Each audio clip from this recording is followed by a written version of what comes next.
Hello, my name is Becca, welcome back to my channel, and today I have my favourite cozy reads for you. So this is sort of like a fall recommendation list, but I'm not really much of like a seasonal reader. I read anything at any time, but these are the books I remember enjoying, wrapped up in a blanket in the fall and winter months, and just flying through them because they're so atmospheric.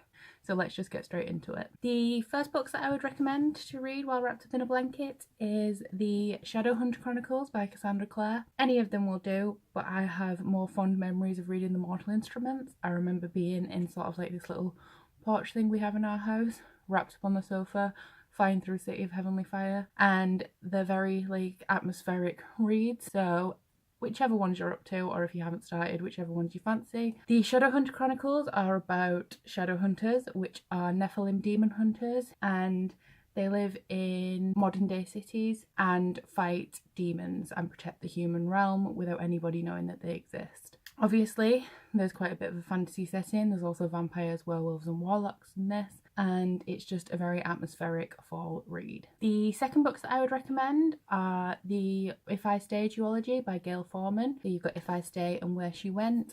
I preferred If I Stay, but both of them are very good. You can fly through them. They are very short. And they are about a girl named Mia whose family dies in a car crash, and she is in a coma and has to decide if she comes back to the world to live or if she's going to pass over to the other side to be with her family. These are very fast paced, very short, kind of emotional. They do get you in the feels a little bit, and if you're stuck on a cold rainy day and you just want to like snuggle up with something to read, I would recommend these because you can get through them in one sitting. Next we have the first high fantasy series I've probably ever read, and that is the Tealing series by Erica Johansson. These are very high fantasy. People say that they're kind of slow paced, but they are very atmospheric. I found that when I started reading, I got straight sucked into the world and I just kept turning pages, and I would read like more than 50 pages at a time. These are about a young girl called Kelsey, who is the queen of the Tealing, and she has been hidden away by her mother because she was hunted to be killed. She returns to her kingdom and finds out that they are offering tribute of slaves to a neighbouring kingdom called Montmesnay, and essentially she stops this, which creates a war between the two kingdoms, and she has to find a way to win this war despite being the much weaker kingdom. There is also a magical necklace that she has, and it is all about how this world was created and how she can push forward so that her people can thrive. Next up we have a personal favourite of mine, and that is the Lunar Chronicles by Marissa Meyer. I absolutely love these. The writing style is quite simplistic,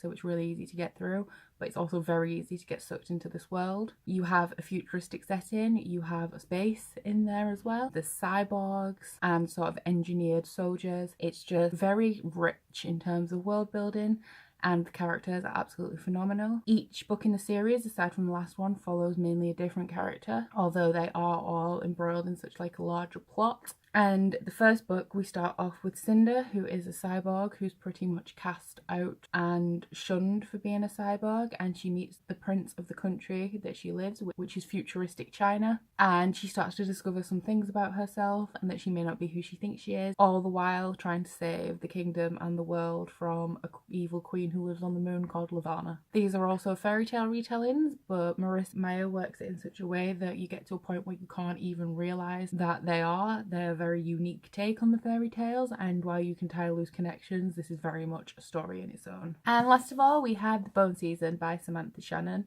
There are 3 books in this series so far, and it will be 7 books. It's the only incomplete series that I've included on this list, and it takes place in London, where clairvoyants are a thing and they are hunted by the government. It's a very sort of 1984 George Orwell setting where the government controls everything that goes on, and they hunt down clairvoyants because they're apparently unnatural and dangerous to society. You follow Paige Mahoney, who is a clairvoyant, and she's one of the most powerful types, and she gets caught by the government and sent away to this place. There she finds out that what she may have believed about her life and what the government was doing is not true, and she has to strike back and fight her way out of this situation she's been put in, and finds out that there is a much bigger game at stake. What I loved about these is that it is a very well developed world. When you go into it, you won't have a clue what's getting on, but gradually as you continue, you will find out more about all the different stages of clairvoyant, all the different ranks, and it's very much a world in its own despite being set in London. You can very easily draw the similarities to London. There's landmarks and things in here, so you can picture yourself in the setting, and it's just a great sort of fantasy world to dive into.